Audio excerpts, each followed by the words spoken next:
There are revolvers that used to collect dust in pawn shop displays. Others sat ignored in gun show bins for under $300. But you know what? Those same wheel guns are now commanding 2 or even 3 times the price, and the market still hasn't caught up. In this video, we'll talk about 6 revolvers you probably overlooked, and why passing them up might just be the biggest mistake of your collection. We'll look at Spanish classics like the Astra 357 and Llama Comanche III, Cold War imports like the Zastava M83, and even newer wheel guns like Ruger's 327 FedMag SP101 and Charter Arms Double Dog. These are all rising in both value and reputation. You might be in it as a collector, as a revolver enthusiast like myself, or just for nostalgia. This list has something that'll make you rethink your priorities. Watch closely, because you might not get another shot at these once affordable classics. It's strange, but the Astra revolver feels and shoots like a Model 19, but with Spanish markings. The shape of the top strap, the smooth run of the crane, and the way the cylinder locks so confidently all whispers Smith & Wesson cousin, yet the roll mark reads Astra. Back in the 80s, American importers had pallets of these wheel guns coming in from Guernica, Spain. Pawn shops tossed them on the shelf for $200, and no one blinked. Fast forward to 2025, and the same revolver, once a wallflower, now commands $500 to $800 if the timing is tight and the bluing is honest. That used market price sits just shy of the $485 tag I saw on a recent consignment, proving good examples still lurk. Just don't expect them to stay unsold for long. Astra engineers borrowed the best tricks of the era: pinned barrels, recessed chambers, coil mainsprings, and an internal geometry that made double-action strokes surprisingly smooth after a little dry-fire seasoning. 6 inches of Spanish steel soaks up magnum recoil, while the 4-inch variant balances like a duty K-frame. Adjustable sights track true, and the old-world polish gives off a deep blue glow. The double-action pull can feel deliberate, yet once it breaks, the lockup feels bank vault solid. Owners who took theirs apart found machining as clean as contemporary Colts, minus the price tag. Spare parts are scarce, but the original ones seldom break. The gunsmiths who know them say timing seldom drifts unless a previous owner tried to run triple charge reloads. For defensive use, modern 38+P runs like silk, and stout 357 loads stay controllable thanks to that extra weight in the barrel shank. Collectors are finally connecting the dots. Cold War provenance, quality machining, and a dwindling supply equal an investment with utility. Every time one crosses a gunbroker alert, I see 20 watchers circling. When the hammer falls, a new caretaker instantly vows never to let it leave the safe again. If you find a clean Astra this year, grab it. Next year's price will make you wince. The Comanche III looks like it was built by a committee that loved both Colt and Smith revolvers and couldn't pick a favorite. The ventilated rib and full-length underlug channel a python, the hammer spur wears a Colt shape, yet the frame dimensions fit Smith & Wesson K-frame holsters and speed loaders without complaint. During Spain's manufacturing heyday, Llama churned out a surprising number of these 6-inch 357s, and American shooters treated them as disposable truck guns. $200 bought a working revolver, and if it rattled a bit, nobody cared. A decade later, the online chatter shifted. Owners noticed their Comanche held 0, grouped tight, and digested thousands of target wad cutters without cylinder slop. That reputational rebound forced prices north. Shooter-grade examples hover around $400, while safe queens flirt with $600. Spanish steel is soft, the old rumor goes, but anyone who has slugged wedges of double-tap 158 grain through a Comanche knows it isn't butter. The key is selection. Inspect the gap at the ejector shroud, check timing on full-throttle double action, and hunt for crisp locking notches.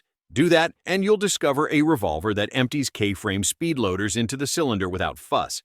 The pinned barrel and recessed cylinder were once standard features on premium Smiths. Here they ride under an underdog's nameplate. Fixed and adjustable sight variants both exist, but the adjustable rear leaf with lateral screw is worth the chase. Windage tweaks mean you can zero for your preferred 125 grain or 158 grain load and keep it there. Recoil impulse feels softer than expected because that heavy rib tames muzzle whip, and the walnut target stocks give the web of the hand something broad to push against. I've watched experienced shooters who own performance center pieces grin when the Comanche rings steel at 50 yards as though it were showing off. The simple truth is that not many 357s give vintage charisma, Colt meets Smith ergonomics, and range day accuracy for half the cost of a new Python barrel shroud alone. 5 years from now, these revolvers will be firmly in the "why did I ever sell mine" category. Every detail on the Zastava M83 feels overbuilt. It's an all-steel 357 Magnum revolver produced in Kragujevac during the tense 1980s. It weighed enough that Yugoslav police recruits joked about using it as a baton when the ammunition budget ran dry. The blued finish shows brush marks under the right light, proof of its utilitarian roots, yet the lockwork is surprisingly refined. Cylinders mate to the forcing cone like two puzzle pieces, and the transfer bar system gives modern drop safety without adding creep to the trigger pull. Importers once moved crates for $300 each. Those same revolvers now fetch $600 with NRA Good stamped on the tag, and excellent samples break the $700 ceiling in bidding wars. With 6 rounds of Magnum power ready, the M83 delivers recoil that feels like a thud, not a snap. The square butt and thick walnut slabs disperse force across the palm, and the pronounced serrations on the hammer spur make single-action cocking easy, even with gloves. Fixed rear sights, plain and service grade, shoot near point of aim with 158 grain soft points at 25 yards. If your eyes prefer something brighter, a dab of orange on the front blade does the trick. Spare grips exist. Zastava periodically runs small accessory batches, but the originals carry Cold War charm. Parts? A few U.S. suppliers stock firing pins and springs. Everything else rarely breaks. Accuracy surprises shooters who assume an Eastern Bloc revolver can't match Western tolerances. I once benched an M83 with American Eagle 158 grain JSP and printed 2-inch clusters at 25 yards. That's service pistol territory, yet from a gun, most folks wrongly tag as cheap surplus. The heavy barrel and full-length ejector rod shroud keep the muzzle on target between shots, and the weight means fast follow-ups using double-action rhythms stay tight. Holsters designed for end-frame Smiths swallow the M83 without drama, which means you can field carry it today instead of waiting for a bespoke Serbian leather rig. Supply has slowed, Serbia's export quotas now favor modern pistols, and American importers don't see the M83 as high-margin stock. When the current trickle runs dry, collectors will hoard what remains. Caliber choice used to demand compromise, but Charter Arms ditched that dilemma. The double dog ships with 2 cylinders, one Chambers 357 Magnum, the other drops in 9mm. Swap takes seconds. Open the crane, back out 1 screw, seat the alternate cylinder, done. Moon clips? Not required. Charter's spring-loaded extractors grab the 9mm rim and fling empties just as if they wore revolver skirts. MSRP sits at $637 for the 2.2-inch ported barrel and $659 for the 4.2-inch configuration. Price is approachable, especially for shooters who already stock both calibers. 5 shots ride in the cylinder, and while some balk at losing round 6, the trade-off is a slim cylinder that conceals easily and a frame weight of only 22 ounces in snub trim. The stainless version shrugs off sweat. The black passivated model looks sleek under night shift streetlights. Each barrel wears factory ports and diamond-cut fluting that curb muzzle rise. In rapid-fire drills, the 9mm option feels like a .38 special wad cutter, letting newer shooters enjoy low recoil while retaining modern hollow point performance. Switch to 357, and the muzzle flash reminds everyone it's still a Magnum at heart, yet the porting spares your wrist. Fixed trench sights groove straight and deep. Paint the front with orange enamel for speed. Charter's rubber overmold grip tames bite, and the optional walnut backpacker panel adds retro charm. Critics used to complain Charter triggers felt stagey, but recent production shows a smoother arc, breaking clean around 9 pounds double action after a modest break-in. Single action hovers near 4 pounds, crisp enough for deliberate shots at 25 yards. Charter covers defects with a transferable lifetime warranty, another perk for the budget-conscious. Real-world demand is rising because shooters want revolver reliability without abandoning their stockpile of 9mm, the most common handgun cartridge on the planet. Add in the option to carry 357 when wandering bear country, and the double dog becomes a shapeshifter few semi-autos can mimic. Production capacity in Shelton, Connecticut is fairly limited, and every review brings more buyers. Those MSRPs may look generous now, but used prices will surpass them when the next production run sells out. Ruger gave wheelgun aficionados a gift when it chambered the compact SP101 for $327 Federal Magnum. Model 5773 pairs a 4.2-inch barrel with a 6-round cylinder, squeezing an extra shot over comparable 357 snubs while dropping recoil noticeably.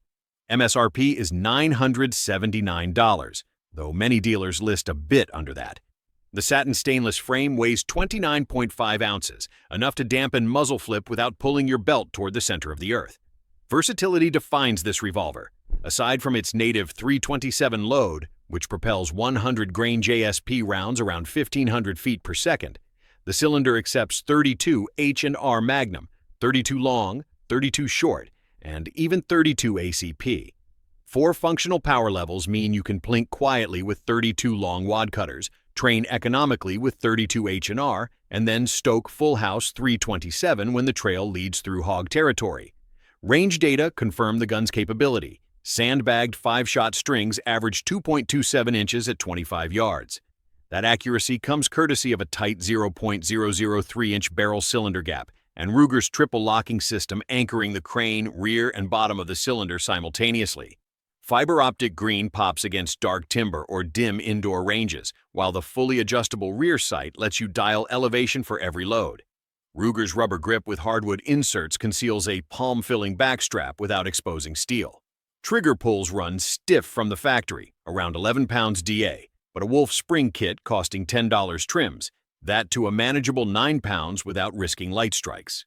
Single action settles near 4 pounds. The transfer bar system blocks the firing pin unless the trigger rides fully rearward, so you can safely stage a round under every hammer click. Ammo makers continue to expand 327 offerings.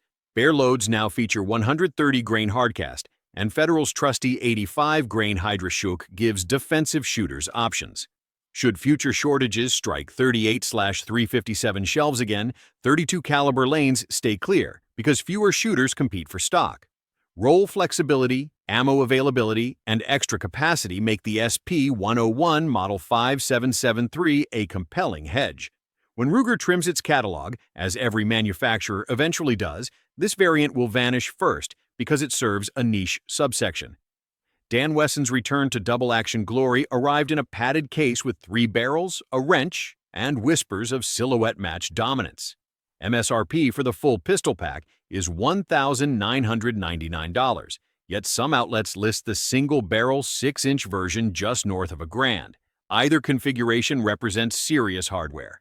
The heavy vent HV6 shroud encases a tensioned barrel screwed tight at both ends, an innovation that forces the steel to resonate the same way every shot, improving precision beyond traditional clamp-and-frame designs. Clockwise cylinder rotation locks against the crane, reducing stress during recoil. A ball detent at the rear, paired with the forward latch, ensures repeatable alignment every time the hand drives the cylinder home. The double-action pull feels closer to a tuned PPC revolver than a factory gun, roughly 10 pounds, but so smooth it feels lighter. Single-action brakes at 4.5 pounds. Because the trigger face is wide and serrated, shooters can stage the hammer confidently before releasing, or run fast double-action strings without stacking. Barrel swaps require no gunsmith. Secure the frame in a padded vise, turn the factory spanner, slide the shroud off, drop the new tube in, torque to specification, and verify cylinder gap with the supplied gauge. 10 minutes transforms a woods-ready 8-inch silhouette rig into a 4-inch duty length. Accuracy mirrors barrel choice. The 6-inch prints 1.5-inch groups at 50 feet with Federal gold medal wad cutters, while the 8-inch drops them tighter still. Recoil remains a gentle roll thanks to 48 ounces of stainless pushing back. Its massive underlug means standard K-frame holsters probably won't fit, yet aftermarket leather makers like Simply Rugged and Kramer offer scabbards cut for the 715's girth. Hunters recognize the value. Carry the 8-inch barrel afield for whitetail, swap to 6 for steel plate league, switch to 4 for open carry hikes. Few revolvers adapt so readily. Dan Wesson's production runs remain very limited.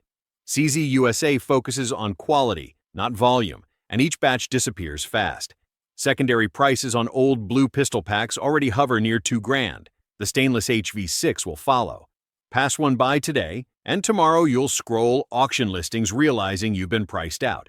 So there you have it, 6 revolvers that used to be sleepers, but now they're turning heads and climbing in price. Which one do you wish you were able to grab back when they were available? Do you own one of these already? Or did one slip through your fingers? Or maybe you know other revolvers that should have made the list. Sound off in the comments, then hit like, share this with your fellow revolver fans, subscribe, and don't forget to ring the bell so you don't miss the next one.